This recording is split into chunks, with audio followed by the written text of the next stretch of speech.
Hey y'all, it's me again. So I have this issue that's going on. I don't know, many of you know that I guess technically an orphan because my parents are both dead. However, one of them died when I was a teenager, the other died when I was an adult. But still, I guess technically an orphan, like we all end up being eventually. Um, the one that was harder on me was when I was 13 years old. It was my mother. Um, she actually died on April 11th, which was the day after my dad's birthday. Um, Coincidentally, my dad died the day before my mother's birthday in August, so that's kind of weird. Um, but anyway, so I get in these funky moods, really nasty, not so fun moods at all, around this time of year and that time of year. And at some point, I wonder, just self-diagnosis, whatever, if this is just, if it me missing her, because of how she treated me, how nice she was compared to my dad, or is it just at this point, because I was 13 and I'm 40 now, self-indulgent bullshit. I know she meant a lot to me, but I mean, it's been, what is that?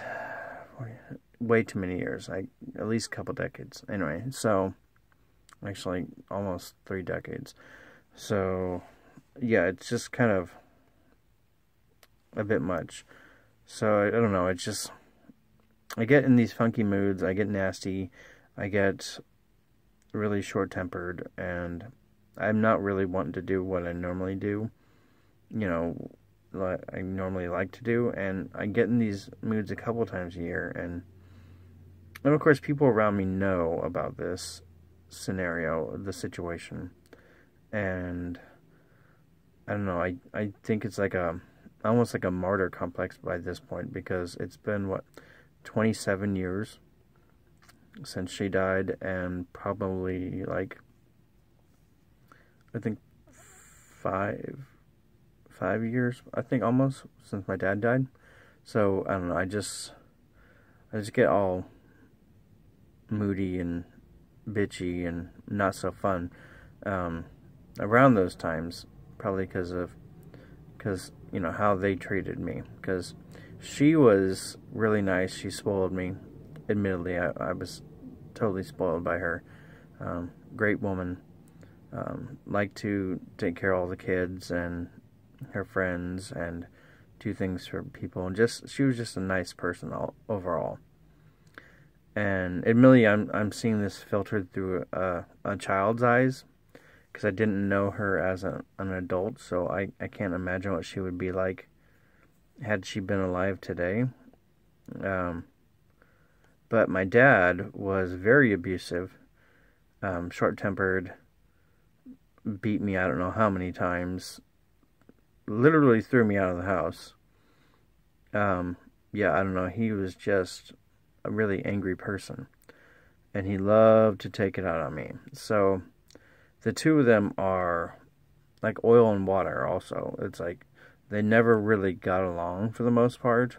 More often than not, I'd see them yell at each other, freak out. They divorced when I was 4 and had separate houses, so whenever I could, I'd run over to her house because I wasn't having it with him. And he wasn't having it with me either. I mean, the two of us, he and I, did not get along. We, maybe had a handful of times we got along in our entire existence together. So I guess it's good that I stayed away from him as much as possible. But anyway, so going back to her, it hit me hard. Like, really hard. I mean, I saw it coming. And they actually took me out of school because, she was diagnosed with lung cancer, and then, 2 months later, she died. So, in the time between those, they wouldn't let me go to school. I tried going back to school once, and they had someone get me and bring me back to the hospital. Well, I couldn't just sit there because I was just going just nuts, and I just wasn't having it. But they thought that it was best if I be at the hospital, which most of the time when I was at the hospital, I wasn't even with her because they were doing, you know, tests on her and putting her through chemo and all that fun stuff. So, or she was sleeping, so she wasn't really there physically, mentally most of the time because she was drugged up and undergoing all these procedures trying to save her life, but it failed anyway because it was lung cancer, and it's a very nasty cancer that hits quick, and yeah, it wasn't very fun. It's one of the main reasons I don't smoke. It's just, well, that's stupid and all that. So yeah, I just get really pissy and everything, and then afterwards I disappeared after her funeral, and I was left alone at the funeral itself. My dad packed everybody up in the car and left me on the steps of the church, saying he'll come back and get me. And I had my friends, actually, they saw me sitting there hours later, and then they got me, and I was staying with my friend Orion and his mother for a few days, and then I ran into my sister, and I took off with her for a week.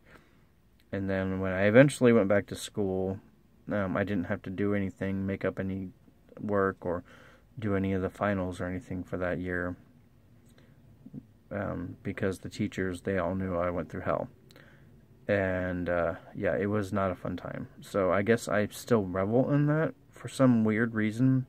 It's a touchy subject, and I just am not the one to deal with all that lately.